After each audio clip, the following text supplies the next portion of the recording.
Gak bisa dipungkiri, ngegunain makeup setiap hari bakal makan banyak waktu. Belum lagi kalau aktivitasmu padat banget seharian. Wah, pasti malamnya pengen langsung tidur aja deh. Lelah banget buat ngapus makeup. Daripada wajahmu malah jadi kotor dan berakibat breakout, mending beralih aja ke semi permanen makeup. Itu loh treatment yang seakan-akan membuat wajahmu seperti sedang menggunakan makeup. Kemudian ketahanannya bisa berlangsung selama berbulan-bulan atau tahunan. Semi permanen makeup juga jenisnya ada banyak, dimulai dari mata, alis, kulit wajah, hingga bibir. Prosedur dari treatment ini kebanyakan melakukan dengan menginjeksikan pigmen ke antara dermis dan epidermis menggunakan microneedles. Setelah menggunakannya, nggak bakal ada lagi deh drama kebut-kebutan makeupan di pagi hari. Dari bangun tidur aja kamu udah auto cetar.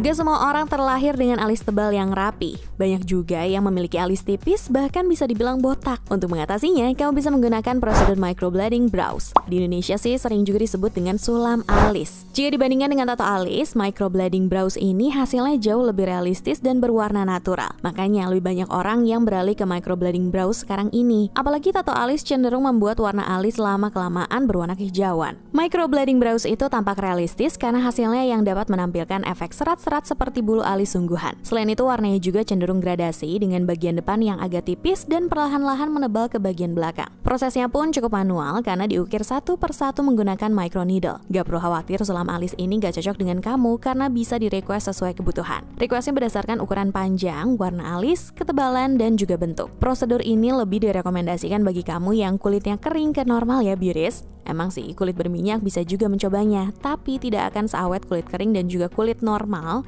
karena sebum bisa memicu hilang pigmen yang diaplikasikan. Oh ya, kamu gak perlu khawatir kalau prosedur ini akan ngebuat alismu terlalu tebal. Umumnya saat awal prosedur emang alis bakal gelap banget, tapi lama-kelamaan akan memudar.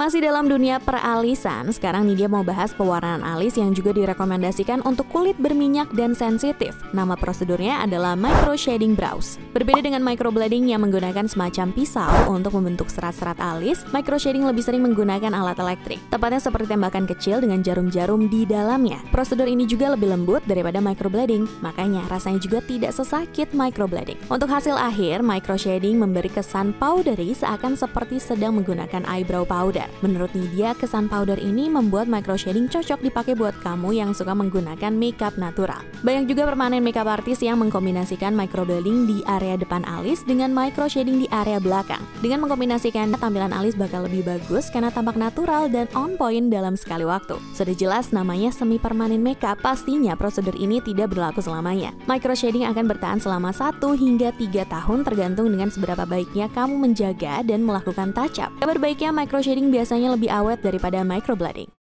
Kalau kamu suka sama alis yang lebih bold dan on point, nih dia saranin coba deh ombre brows. Ombre brows bakal bikin tampilan makeup kamu makin flawless loh. Seperti namanya, ombre brows itu sistemnya agak mirip dengan ombre hairstyle. Pada bagian depan alis akan tampak lebih fade atau terang. Kemudian semakin ujung ke belakang, warna akan semakin nyata. Bisa dibilang prosedur ini menghasilkan two-tone effect. Keunggulannya, ombre brows cocok digunakan oleh jenis kulit apapun. Kamu gak perlu takut alismu cepat pudar, sekalipun kulitmu cukup berminyak di area dahi. Sebenarnya prosedur ini agak mirip dengan micro shading, hanya saja hasilnya akan lebih dramatis. Kalau micro shading cocok untuk para makeup natural, ombre brows cocok untuk kamu yang suka bold dan flawless makeup. Sama seperti micro shading, ombre brows juga dapat dikombinasikan dengan microblading ya. Kemudian hasilnya juga tahan lama jika dibandingkan dengan prosedur lainnya. Di antara prosedur semi permanen makeup ada yang paling baru nih beauties. Namanya adalah nano blading brows. Nano blading cocok digunakan oleh kamu yang suka dengan hasil akhir seperti microblading tapi kulitnya cenderung sensitif. Dengan menggunakan nano blading, trauma di kulitmu akan berkurang. Soalnya prosedur ini hanya menggunakan sebuah jarum berukuran kecil yang hanya memotong bagian kulitmu sedikit demi sedikit. Walaupun setiap orang punya toleransi rasa sakit yang berbeda-beda, secara general nano blading tidak sesakit microblading. Tapi nggak perlu khawatir ya beauties. Sebenarnya sebelum kamu melakukan semua prosedur semi permanen makeup, kamu bakal dikasih krim penghilang rasa sakit. Jadi seharusnya tidak akan sesakit yang kamu kira. Jika ditanya nanoblading lebih bagus daripada microblading, jawabannya tergantung. Kalau kamu memang suka dengan hasil yang lebih natural dan kulitmu berminyak, bisa dikatakan nanoblading lebih bagus untuk kamu. Tapi kalau kamu ingin hasil yang sedikit lebih mencolok, pilihlah microblading.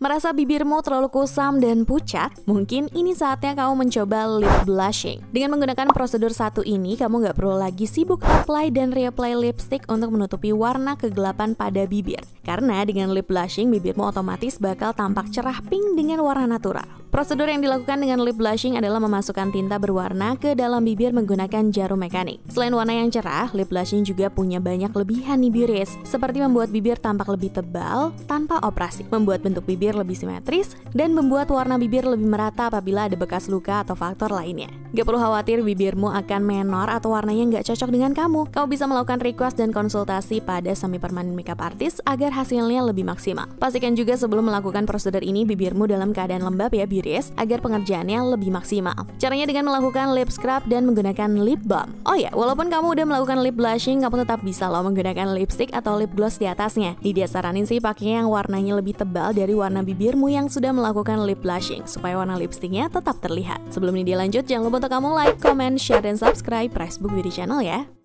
Buat sebagian orang, menggunakan BB cream atau foundation udah menjadi rutinitas. Tapi emang kelemahannya pori-pori bisa tersumbat, apalagi kalau kamu tidak membersihkan wajah dengan benar. Sebagai gantinya, kamu bisa loh menggunakan prosedur BB Glow untuk memberikan efek flawless skin di wajah kamu. BB Glow akan memberikan efek seperti seakan menggunakan base makeup. Makanya wajahmu bakal tampak lebih mulus dengan berkurangnya warna yang tidak merata di wajah. Selain itu, wajah juga tampak lebih glowing, sehat secara natural, dan mengurangi garis-garis halus. Gak bakal kelihatan dempul kok biris. Menurut Asia Balik dalam PMUhub.com, prosedur ini bekerja dengan cara memasukkan pigmen ke dalam aliran darah. Sayangnya masih ada perdebatan yang menyatakan tidak amannya dari prosedur ini. Menurut skincare expert Rebecca Truston dalam HarperBazaarArabia.com, BB Glow jika digunakan dalam jangka panjang bisa memicu timbulnya kanker kulit. Selain itu, menurut seorang dermatologis Melissa Kancana Pumi Levin dalam PMUhub.com, BB Glow bisa memicu kulit yang gatal, benjol, ruam, atau reaksi inflamasi terhadap pigmen bertahun-tahun kemudian. Makanya ia juga menyarankan jika kamu ingin melakukan prosedur ini harus melakukan konsultasi dulu pada dokter kulit karena memang sensitivitas kulit seseorang berbeda-beda. Selain alis, area mata juga bikin makeupmu kelihatan lebih menonjol. Setuju nggak nih biris? Iya, dengan menggunakan lash extension, matamu akan tampak lebih besar dan penampilanmu sudah ready to go. Tipe-tipe eyelash extension ada banyak, seperti classic individual eyelash extension yang menampilkan bulu mata yang natural, ellipse eyelash extension dengan ciri khas memberikan efek gelap pada garis bulu mata, Russian volume eyelash extension yang memberikan kesan mata campak tebal dan berbulu, dan hybrid lashes, gabungan dari metode-metode lainnya yang sifatnya request sesuai dengan keinginan klien. Tapi sepengamatan Nidia, kalau di Indonesia perbedaan jenisnya lebih sering dibedakan berdasarkan volumenya. Misalnya seperti 2D, 3D, 4D. Semakin tinggi angkanya, semakin tebal pula volume bulu matanya. Sebelum memilih volume dan tipe bulu mata, kamu bisa menyesuaikannya dulu dengan kebutuhan kamu. Hal ini berdasarkan bentuk mata, ukuran mata, warna, bentuk bulu mata asli, dan tentu saja selera kamu sendiri. Berbeda dari semi permanent makeup lainnya yang mungkin bisa bertahan selama beberapa bulan bahkan tahun, eyelash extension hanya bertahan hitungan mingguan. Tentu saja harga tidak semahal prosedur lainnya. Bahkan waktu itu Nidia pernah ketemu di sosmed harga prosedur ini mulai dari 250.000 aja loh. Jangan lupa untuk memberikan jeda setiap kali ingin melakukan prosedur agar memberi waktu bulu mata aslimu bertumbuh. Kalau memang mau hasil bulu mata yang benar-benar natural, kamu bisa menggunakan lash lift sebagai solusinya. Berbeda dari eyelash extension, prosedur lash lift dilakukan menggunakan bulu mata asli kamu. Kalau eyelash extension bisa memberikan efek seperti sedang menggunakan bulu mata palsu, lash lift akan memberi efek seakan sedang menjepit dan menggunakan maskara pada bulu mata. Tentunya dengan efek ini matamu akan tampak lebih besar, terbuka, dan pastinya lebih cerah. Gak kayak mata capek gitu loh biris. Prosedur ini biasanya diawali dengan membersihkan bulu matamu dari kotoran dulu. Kemudian memisahkan bulu mata atas dan bawah. Setelah itu tempelkan patch berbahan silikon pada kelopak matamu. Aplikasikan bahan vitamin pada seluruh bulu mata dan tutup dengan pengeriting agar bulu mata dapat terangkat. Untuk ketahanannya, lash lift juga tidak terlalu lama, hanya berlaku sekitar 6-8 minggu, tergantung pertumbuhan bulu matamu. Tidak hanya wajah mulus yang punya banyak penggemar, ternyata wajah dengan beauty spot atau freckles juga memiliki pasarnya sendiri. Beauty spot dapat memberikan kesan cantik yang natural seperti artis-artis yang memiliki secara natural, misalnya Dolly Parton atau Marilyn Monroe. Belum lagi baru-baru ini, tren freckles makeup yang merajalela di sosial media akhirnya ngebuat banyak orang pengen punya freckles juga. Sebenarnya prosedur ini agak mirip dengan melakukan tato, hanya saja ingredients yang masuk hanya sampai permukaan dermis. Makanya sifatnya semi permanen dan hanya bertahan sekitar sekitar 2 tahun. Agar hasil maksimal perlu diingat untuk memperhatikan letak, ukuran, dan warna yang tepat pada beauty spotmu. Jangan lupa untuk berkonsultasi dengan semi permanen makeup artismu ya, beauties.